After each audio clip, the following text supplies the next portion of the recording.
Manchester City headed into their away match against Newcastle with several key injury concerns. Midfield anchor Rodri had just undergone successful surgery and will be sidelined for the rest of the season. Meanwhile, Kevin De Bruyne remains unavailable for at least 2 more weeks. Pep Guardiola fielded a makeshift midfield trio consisting of Ilkay Gundogan, Rico Lewis, and Mateo Kovacic. On the wings, Bernardo Silva and Jack Grealish provided support for central striker Erling Haaland. With a patched-up midfield, it was no surprise that City struggled to impose their usual dominance. They faced stiff opposition in Newcastle's powerful and combative midfield, featuring Sandro Tonali, Joelinton, and Bruno Guimaraes, which caused City numerous problems. Playing at home, Newcastle pressed forward early, aiming to catch City off guard.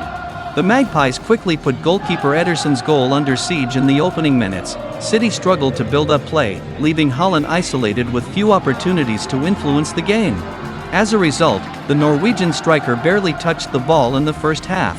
It wasn't until nearly 30 minutes in that City began to create meaningful chances, but their forwards failed to capitalize. With City struggling to break down Newcastle's defense, it was Guardiola who stepped up. In the 35th minute, the Croatian defender produced a moment of magic. Dribbling past Sandro Tonali before unleashing a precise shot into the far corner, putting City 1-0 ahead, this goal marked Guardiola's first of the Premier League 2024-25 season and his 5th since April, the highest tally for any defender in the English top flight during that period.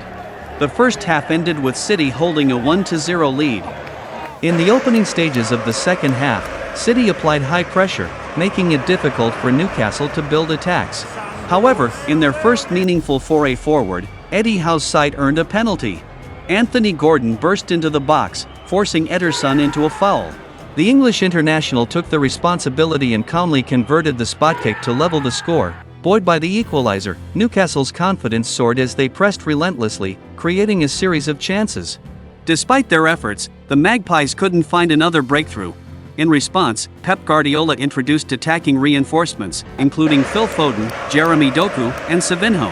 City dominated the closing stages, pinning Newcastle deep in their own half and creating several dangerous opportunities. Yet, unlike their recent match against Arsenal, City couldn't find a winner. Both teams pushed for a late goal, unwilling to settle for a draw.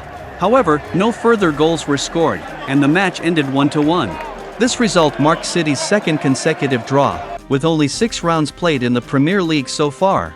Guardiola will need to quickly address the absence of key players like Rodri and Kevin De Bruyne if City are to stay on track in the title race. As for Newcastle, they can be content with a well-earned point. Eddie Howe's tactics were spot on, and the Magpies delivered an impressive performance against the defending champions.